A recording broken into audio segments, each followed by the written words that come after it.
పర్యటన షెడ్యూల్ విడుదలైంది. మధ్యాహ్నం 2:55 ఆయన గన్నవరం ఎయిర్పోర్ట్ కు చేరుకోనున్నారు. విమానాశ్రయంలో ప్రధానికి మంత్రులు, కూటమి నేతలు స్వాగతం పలుకనున్నారు.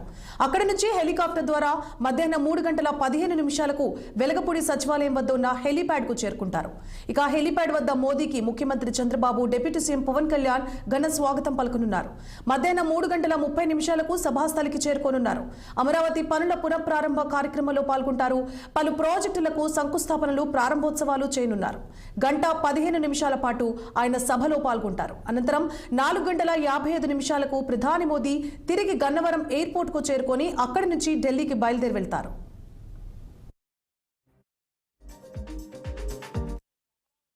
ఆంధ్రప్రదేశ్ అమరావతి ప్రజా రాజధాని శంకుస్థాపన పునఃప్రారంభోత్సవ పనులైతే మాత్రం ఇప్పటికే పూర్తయ్యాయి. రేపు మధ్యాహ్నం సమయంలో కూడా భారత ప్రధాని నరేంద్ర మోదీ చేతుల మీదుగా అమరావతి రాజధాని పనులు ప్రారంభించేందుకు ఇప్పటికే పూర్తిస్థాయి సన్నాహాలు అయితే మాత్రం పూర్తయ్యాయి. మరి ప్రస్తుతం మనం చూడొచ్చు, అమరావతి రాజధానిలో ఉన్నటువంటి ఈ యొక్క ప్రాంగణంలోనే ప్రస్తుతం మనం ఉన్నాం. ఇక్కడి నుంచే దాదాపుగా కూడా 50 కోట్ల రూపాయలకు సంబంధించినటువంటి పనులు కూడా ఇక్కడి నుంచే ప్రారంభించేందుకు అయితే మాత్రం అన్ని ఏర్పాట్లు పూర్తి చేసినటువంటి పరిస్థితి కూడా కనిపిస్తా ఉంది.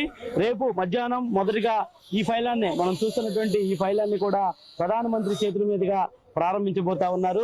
ఏదైతే అమరావతి రాజధానికి సంబంధించి ఒక దిక్సూచిగా కూడా ఈ యొక్క ఫైలాన్ని అయితే మాత్రం ఉండబోతా ఉంది. ఇప్పటికే ఈ ఫైలాన్ పై కూడా రాష్ట్ర ముఖ్యమంత్రులతో పాటు రాష్ట్ర సంబంధించినటువంటి మంత్రులు పేర్లతో కూడా ఈ యొక్క ఫైలాన్ని అయితే మాత్రం రూపొందిస్తున్నటువంటి పరిస్థితి కూడా కనిపిస్తా ఉంది. ఇప్పటికే ఈ సంబంధించినటువంటి పనులను కూడా చకచక అధికారుల దగ్గరుండి పర్యవేక్షిస్తూ ఈ పనులు కూడా పూర్తి చేయిస్తా ఉన్నారు. దాదాపుగా ఇప్పటికీ కూడా 98% కూడా పనులు పూర్తయ్యాయి. మరొక 2% మాత్రమే పనులు పూర్తయ్యేటువంటి పరిస్థితి ఉంది. ఈ రోజు సాయంత్రం లోపు కూడా పూర్తిస్థాయి ఈ యొక్క ఫైనాన్స్ సంబంధించినటువంటి పనులు మొత్తం కూడా పూర్తయ్యేటువంటి అవకాశం అయితే ఖచ్చితంగా కనిపిస్తా ఉంది. రేపు మధ్యాహ్నం 3 గంటల తర్వాత కూడా భారత ప్రధాని నరేంద్ర మోదీ ఆంధ్రప్రదేశ్ లో పర్యటించబోతా ఉన్నారు. మొదటిగా ఆయన గన్నవరం ఎయిర్పోర్ట్ కు ప్రత్యేక హెలికాప్టర్ లో కూడా చేరుకుంటారు. అనంతరం అక్కడి నుంచి కూడా నేరుగా సచివాలయంలో ఉన్నటువంటి హెలిప్యాడ్ లో కూడా ఆయన ల్యాండ్ అయిన తర్వాత దాదాపు 20 నిమిషాల పాటు రోడ్ షో కార్యక్రమాన్ని కూడా ఏర్పాటు చేశారు. ఈ 20 నిమిషాల పాటు రోడ్ షో కార్యక్రమాన్ని నిర్వహించిన తర్వాత నేరుగా ఆయన మనం చూస్తున్నటువంటి ఈ యొక్క ఫైలాన్ వద్దకే మోదీ అయితే చేరుకున్నటువంటి అవకాశం ఉంది. ఇక్కడికి వచ్చిన తర్వాత ఆయన ఫైలాన్ని ప్రారంభించి అనంతరం ప్రజలకు సంబంధించినటువంటి సభ ఏదైతే ఉందో ఈ యొక్క సభకు కూడా మోడీ అయితే వెళ్ళేటువంటి అవకాశం అయితే ఖచ్చితంగా ఉంది. ఇప్పటికే ఈ యొక్క పర్యటన సంబంధించి కూడా దగ్గరుండి అధికారులు కానీ ఇటు రాష్ట్ర మంత్రులు, ఎమ్మెల్యేలు సైతం కూడా ఈ యొక్క పనులను ఎప్పటికప్పుడు పర్యవేక్షిస్తా ఉన్నారు. ఈ చంద్రబాబు దాదాపుగా సచివాలయంలో ఉండి ఎప్పటికప్పుడు ఎంతవరకు పనులు జరుగుతూ ఉన్నాయి, ఎంతవరకు పూర్తయ్యాయి అనేటువంటి దానిపై కూడా ఎప్పటికప్పుడు అధికారుల నుంచి కూడా అడిగి తెలుసుకుంటా ఉన్నారు. దాదాపుగా ఇప్పటికే చూడొచ్చు మనం దాదాపు 11 రూట్లను కూడా అధికారులు అయితే ఏర్పాటు చేశారు. రాష్ట్ర నలుమూలల నుంచి దాదాపుగా 4 లక్షల నుంచి 5 లక్షల పైచీలకు వచ్చినా కూడా ఇబ్బందులు లేకుండా ఎక్కడికక్కడ భారీ టెంట్లను కూడా ఏర్పాటు చేశారు. మరోవైపు వారు కూర్చునే విధంగా కుర్చీలను కూడా ఏర్పాటు చేసినటువంటి పరిస్థితి కూడా కనిపిస్తా ఉంది.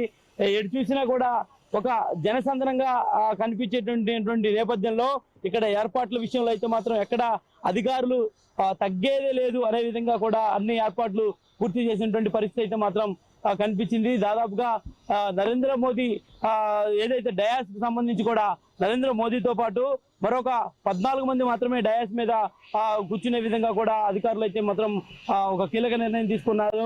ఎందుకంటే కొంత సెక్యూరిటీ సంబంధించినటువంటి భద్రతా విషయంలో కొన్ని జాగ్రత్తలు తీసుకోవాల్సినటువంటి అవసరం ఉంది కాబట్టి అందులో భాగంగానే 15 మంది మాత్రమే డయాస్ మీద అవకాశం కూర్చునేందుకు కూడా అవకాశం అయితే మాత్రం కల్పించారు. మరోవైపు చూసుకున్నట్టయితే సాంస్కృతిక విభాగానికి సంబంధించి కూడా ఒక ప్రత్యేకమైన ఒక డయాస్ ని కూడా ఏర్పాటు చేశారు.